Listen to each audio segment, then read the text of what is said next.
Chào mọi người. Ở video ngày hôm nay mình sẽ giới thiệu cho mọi người về ảo hóa mạng và VMware trong môi trường học tập.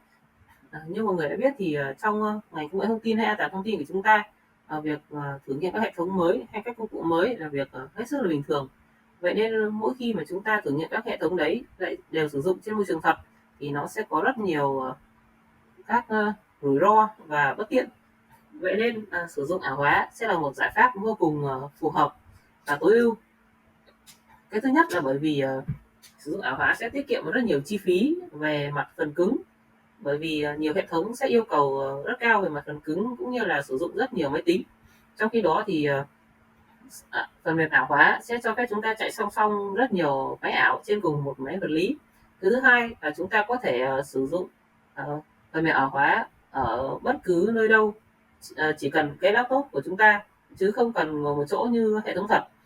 Một cái nữa là phần mềm ảo hóa cho phép chúng ta giao lưu và phục hồi nhanh chóng khi hệ thống của chúng ta bị lỗi. Tiếp theo mình sẽ hướng dẫn mọi người cài đặt và demo cơ bản về phần mềm VMware. Thứ nhất, phần đầu tiên sẽ là phần cài đặt phần mềm VMware. Thì đầu tiên để cài đặt VMware chúng ta sẽ truy cập vào link sau. Khi truy cập vào link, mọi người tiến hành đăng nhập và nó sẽ xuất hiện cho chúng ta màn hình các phiên bản VMware mà chúng ta có thể cài đặt. Ở đây thì mình sẽ chọn phiên bản VMware 17.0 for professional user. Mình sẽ chọn phiên bản 17.5.2.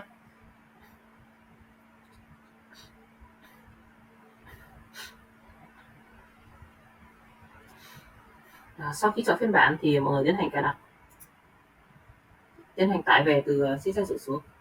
Sau khi tải về thì mọi người sẽ tiến hành cài đặt. Ở đây mình đã tải về và cài đặt thành công nên là mình sẽ không cài đặt lại nữa, và mình sẽ show cho mọi người xem ở trên báo cáo.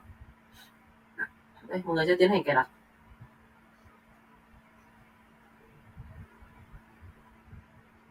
Chọn next, tiếp tục next, tiếp tục, và VMware sẽ được cài đặt. Sau khi cài đặt thành công thì chúng ta sẽ có được màn hình chính của VMware. Đây sẽ là màn hình chính của VMware. Ở đây thì mình đã cài đặt từ trước rất nhiều máy ảo để mình thử nghiệm các hệ thống. Và tiếp theo mình sẽ hướng dẫn cho mọi người tải để các có thể tạo một cái máy ảo mới thì chúng ta sẽ cần có một file ISO. Mình sẽ hướng dẫn cho mọi người tải một file ISO Windows 10 từ trên trang chủ của Windows. Đây. Để tải file ISO này thì mọi người sẽ bấm tổ hợp Ctrl Shift Y. Mọi người sẽ vào cái chấm, chọn Module, vào Network Condition, bỏ tích ở Use Browser Default và chọn ở đây là Safari iPad iOS, bấm F5.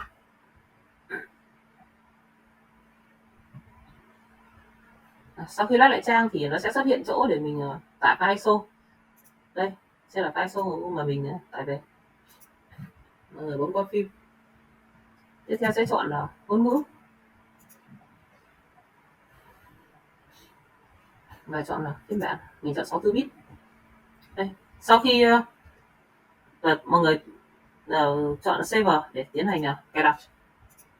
Ở đây mình đã cài đặt từ trước rồi nên mình sẽ không cài lại nữa, bởi vì các file này sẽ có dung lượng khá lớn nên là tải về khá là lâu. Sau đó thì mình sẽ bắt đầu tạo một máy ảo mới. Mọi người chọn là New Virtual Machine. Mình sẽ chọn là Typical. Đây sẽ là nơi chọn file ISO máy ảo của mình. Đây mình sẽ chọn là Windows 10 chúng ta vừa tải. Next. Đây sẽ là phiên bản Windows mình muốn sử dụng. Đây là tài khoản mật khẩu để mình đăng nhập.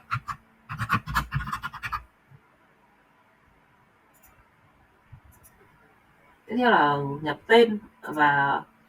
tên của máy ảo và nơi lưu máy ảo.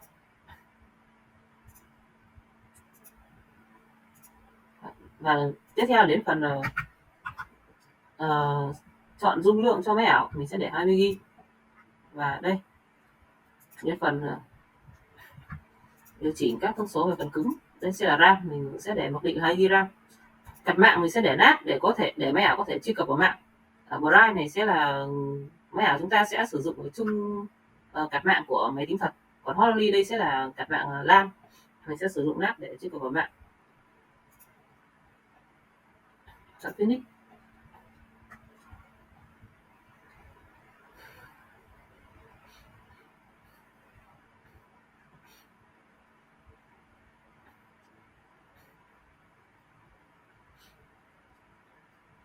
Khi đó thì máy ảo sẽ được tạo và tự động chạy để tiến hành cài đặt.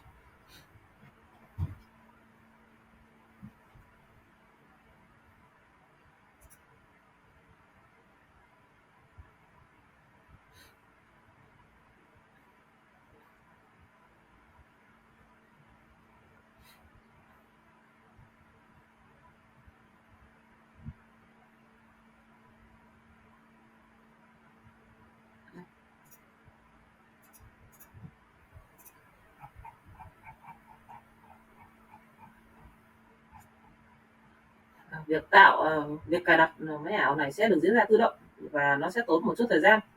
Để cho không để cho đỡ tốn thời gian thì mình sẽ bỏ qua bước này và sử dụng máy ảo mình đã tạo thành công từ trước. Đây. Sau khi cài đặt thành công máy ảo thì nó sẽ xuất hiện màn hình chính và chúng ta sẽ thực hiện đăng nhập để truy cập vào máy ảo của mình. Đây sẽ là máy ảo sau khi mình đăng nhập thành công. Đây, máy ảo này. Tiếp theo mình sẽ vào CMD để xem IP.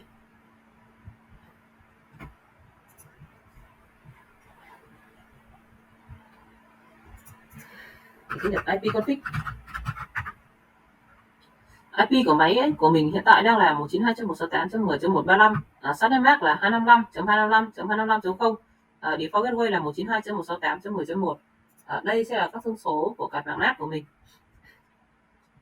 Các card mạng thì sẽ được cài đặt và thêm ở trong Virtual Network Editor. Đây sẽ là card mạng NAS của mình. Đây,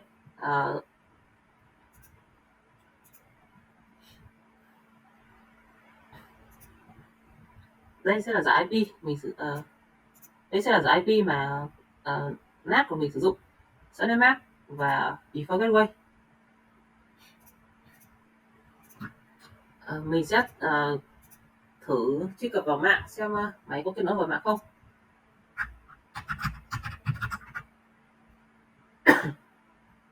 Đây.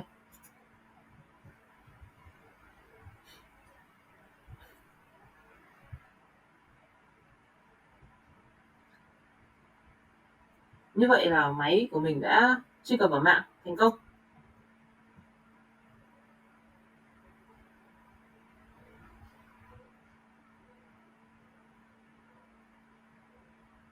Đây, máy đã truy cập vào mạng thành công.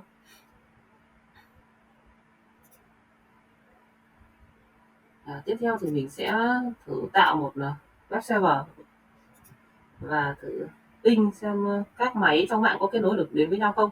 Thì mình sẽ sử dụng một máy ảo khác ở trong mạng. Đây là một máy ảo khác mình sử dụng. Và máy ảo này mình sẽ thực hiện ping sang máy ảo vừa rồi xem hai máy có kết nối với nhau không.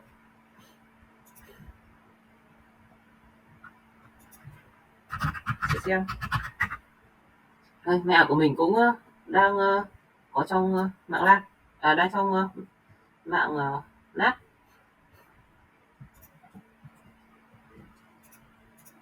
IP máy này của mình sẽ là 192.168.10.135.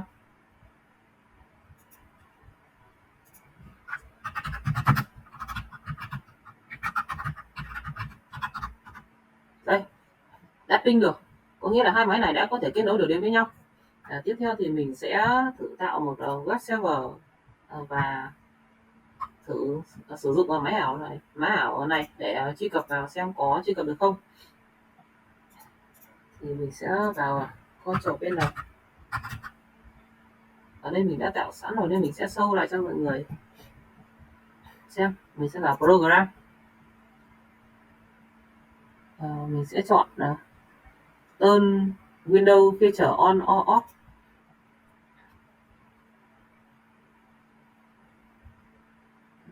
Ở đây thì mình sẽ kéo tìm phần đây Internet Information Service IIS, hay là đây là nơi để quản lý các web server của máy của mình. Đây là nơi quản lý các trang web. Để chạy được vào các server thì mình sẽ nhập ở đây IIS.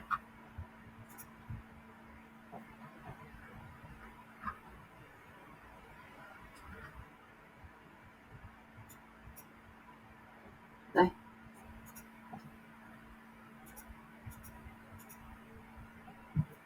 Đây là phần mềm. Đây là công cụ IIS của mình là web server để quản lý các trang web. Đây là một site mình đã tạo sẵn từ trước.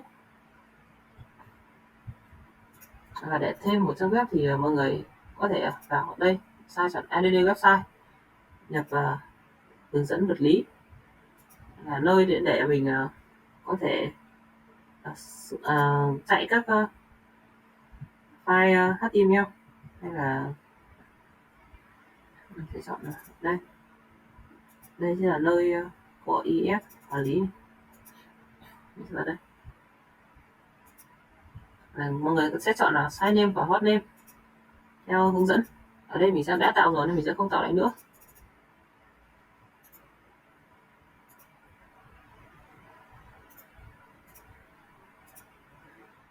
Đây sẽ là nơi để chúng ta đưa các file HTML hay là SPSS vào để có thể chạy trang web của chúng ta. Đây, địa chỉ của trang web này sẽ là 192.168.10.131. Có lẽ là mình sẽ phải đổi lại theo địa chỉ của máy. Mình sẽ thử lên mạng để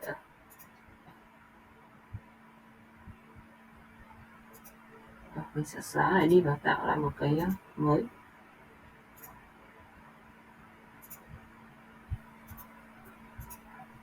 Đi lại.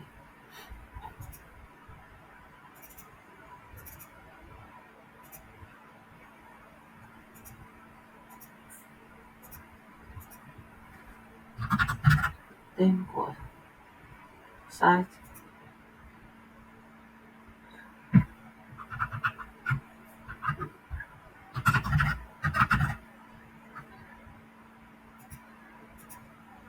Đây, viết ra.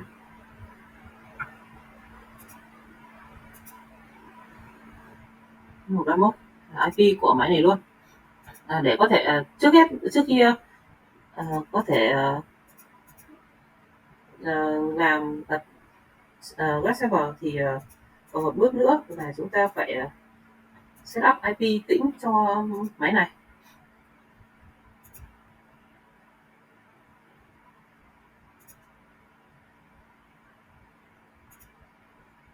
Đây, mọi người sẽ vào tiếp theo mọi người chọn là property và IPv4.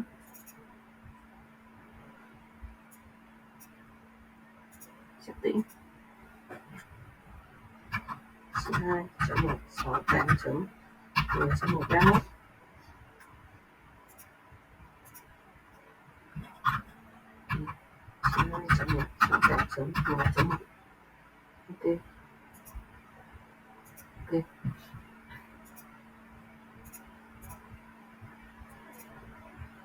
Tiếp theo mình sẽ thực hiện thử nghiệm.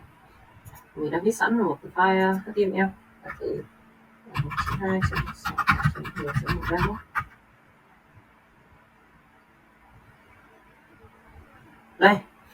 Đây là như vậy là mình đã thực hiện tạo một trang web thành công. Đây là file HTML mình viết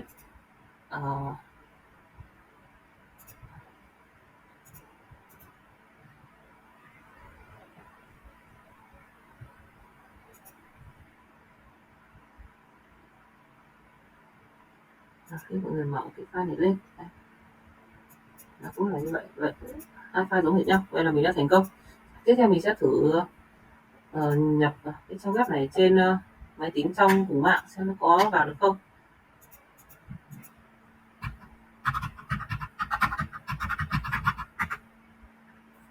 Đây, như vậy là đã thành công. Tiếp theo mình sẽ demo cho mọi người các chức năng, một vài chức năng của về phần snapshot và clone của VMware. Thì snapshot là gì? Snapshot là việc chúng ta sẽ chụp lại tất cả các thông số, các hoạt động của máy tính tại một thời điểm này, và sau khi chúng ta thử nghiệm các hệ thống sau đó mà bị lỗi thì chúng ta có thể quay lại quay lại cái snapshot này để thực hiện cài lại từ lúc mà chúng ta thực hiện snapshot. Đây, mình sẽ thực hiện text snapshot, đặt tên mình sẽ để nguyên để mặc định. Đây sẽ là snapshot mình thực hiện. Khi đó thì mình sẽ thử tắt đi, tắt tất cả mọi thứ đi. Đấy, và mình sẽ quay lại snapshot bằng cách bấm go to. Yes.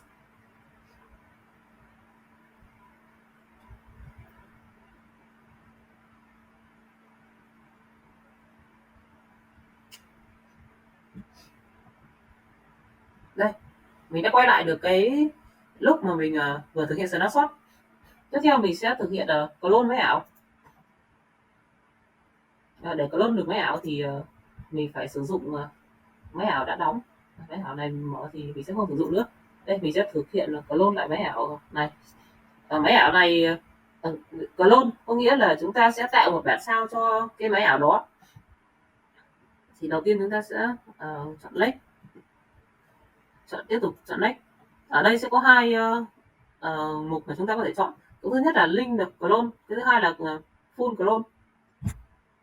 Cái bên trên sẽ là máy ảo clone của chúng ta sẽ sử dụng chung cái dung lượng ổ đĩa với máy ảo chính, và cái thứ hai sẽ là tạo một máy ảo riêng biệt mới hoàn toàn. Thì mình sẽ chọn full clone. Đây là nhập tên của máy ảo mới và nơi lưu. Mình chọn Phoenix và bắt đầu clone. Sau khi clone xong thì mình sẽ thu được một cái máy ảo mới giống hệt hoàn toàn với máy ảo cũ, và việc clone này sẽ mất một chút thời gian.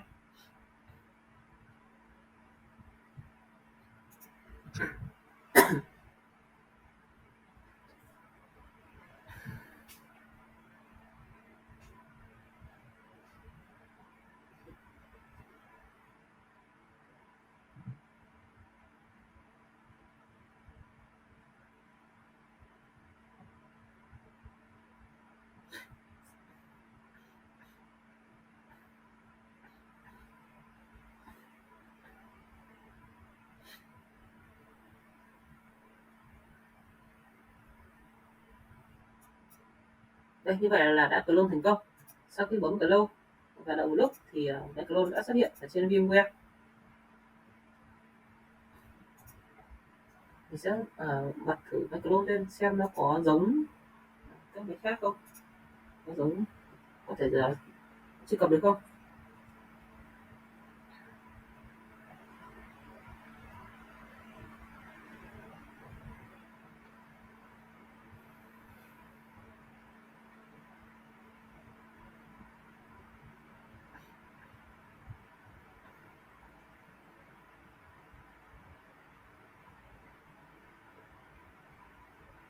Đây.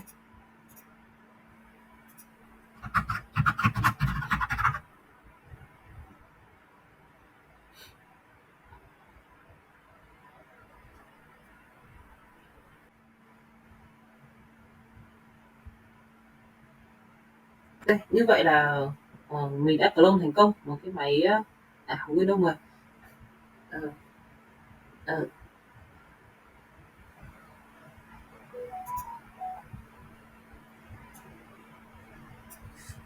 Ở video này mình đã giới thiệu cho mọi người về ảo hóa mạng với VMware trong môi trường học tập, và đã thực hiện một vài demo cơ bản với VMware. mình sẽ kết thúc video tại đây. Nếu mọi người thấy hay thì hãy like và subscribe cho kênh của mình nhé.